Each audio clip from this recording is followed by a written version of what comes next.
All right, let's talk about Nikola. I want some nasty. Are we having fun yet? I'm not gonna front, guys. I've gotten quite a few messages to talk about Nikola Jovic. Now, as you guys know, I've been going through a lot of different prospects, and there's a lot of people to talk about. And this is one of the guys that people have been really raving about that I really should check out. And I'm just going to be brutally honest. But before I'm brutally honest, really quickly, if you guys want to support the channel, only $2 per month, Patreon, link is in the description. Or you can just become a YouTube member. You just go over to the channel, hit this little join button. But both links are in the description. If you want to support the channel, I really do appreciate it. And it helps oh so much. All right, so let's talk about it. Now, as you guys know, I am going to be doing all of these guys. We got quite a few down, but we got a lot more to go. But one person that people have been talking about is Nikola Jovic, because it's basically seen, and it's pretty well known, that he could be available around that 20th spot. And some Spurs fans are actually saying that we should grab him. Now, what is it about Nikola Jovic, I'm sorry, that really draws people's attention? Well, first and foremost is his name, because it sounds very similar to Nikola Jokic, which obviously, like, reigning MVP and everything, like phenomenal big man. And people like, hey, could he be that? And I'm gonna be honest, I don't think so. I don't think so at all. I'll get the look. Let's get the pleasantries out the way really quickly, okay? Because I can't hold it in much longer. First and foremost, he's kind of known as a shot creator / playmaking big man with a lot of promise as far as what I've read. But now, as far as what I've seen, I don't know. I don't really know, but pleasantries out the way. He can create his own shot, and he's a decently good playmaker. Now, right here, this isn't a good play, obviously, but he does have pretty good vision overall. And I'll say this, very similar to Manu Ginobili, it's kind of hard to stop him with his right. It's a little hard to stop him with his right, but there are some glaring flaws when it comes to that, and we gotta point them out. So first and foremost, look, I kind of got all the good stuff out of the way, and I think it's time just to go ahead and be completely honest and real here. Statistic wise, it's not really much here for me to really even comment on. He's a decently good shooter, decently good scorer, okay playmaker as far as his stats are concerned, but that's not really what I want to focus on. I want to focus in on this, because me personally, there was a lot of flaws that I saw, and I'm going to go in on it, but I had to at least see what Tankathon had to say. And oh my goodness, as you can see, there are a glaring amount of weaknesses that they pointed out. And I'm going to be honest, I saw the exact same weaknesses. Oh my goodness. Now, I understand that a lot of people are kind of excited about him because he is a pretty good playmaker, okay? And he is a good shooter. But overall, I think even the space that he does create is not going to fly in the NBA. I mean, I could just see it. Like, I can see into the future, okay? I'm a psychic right now. I could see every single big man in the NBA blocking his shot. And here's the big problem with him. And I hope that he can get better and everything. But here's the big problem. He's overly reliant on his right hand. Now, don't get me wrong, Manu Ginobili, like I said, Manu Ginobili is a master of going to that left, and you can't stop him. You know he's going left, and you can't stop him. But one thing about Manu is that he could go right. I think that this kid literally cannot go left, like at all. I don't think that he can go left. Every single move that he creates, it seems uncomfortable because he has to go with his right every single time. And I'm seeing him get away with some of these moves that he's made with his right, but I just feel like when it gets to the NBA, he's gonna get that packed, bro. Like it's gonna be sent into the front row, because it's just not enough space, and it's way too predictable.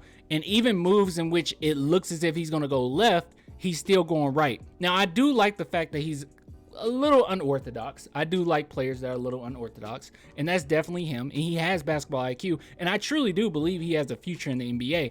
But this hype around him and people talking about him, I just don't get it. I mean, even ESPN said here he has a combination of size, ball handling, passing, dynamic shot making. Confidence and youth is intriguing to NBA scouts.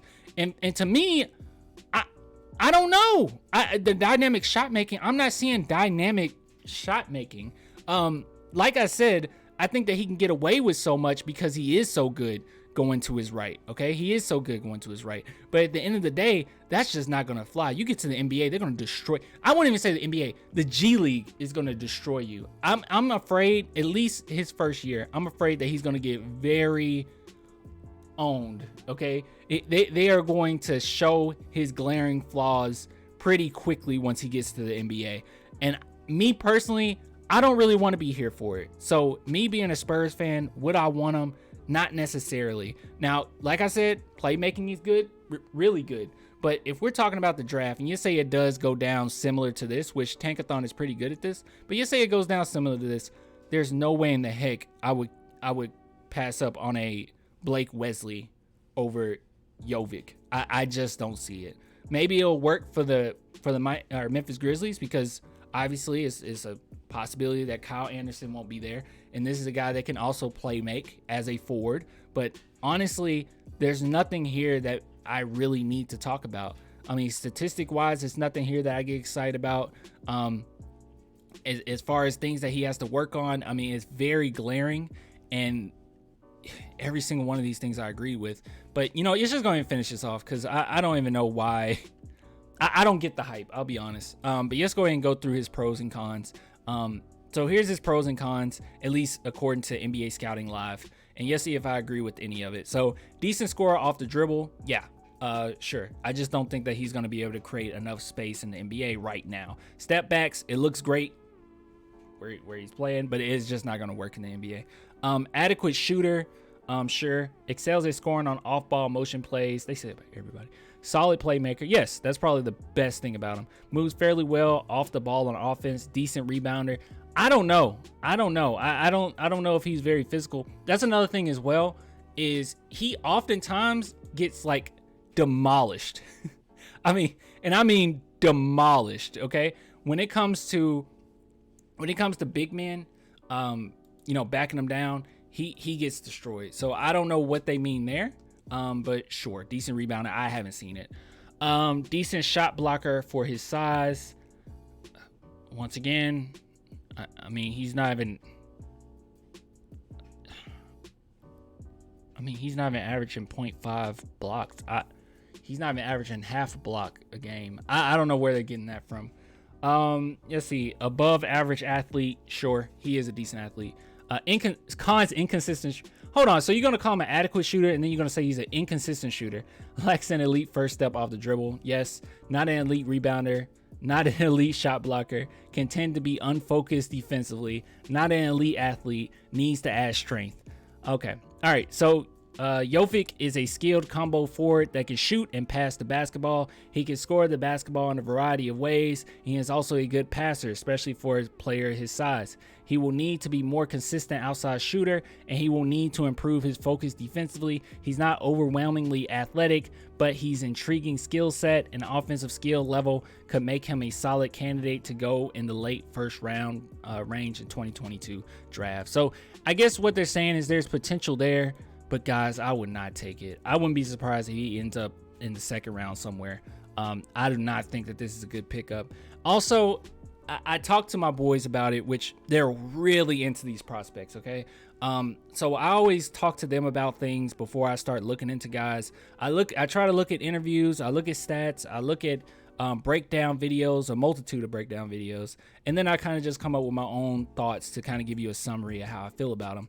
And what I asked them, how do you feel about Nikola, this guy Nikola? And they basically told me he reminds them, this is going to be bad. You ready? He reminds them of a bad Luka Samanic. It's like Luka, but worse. And you know what?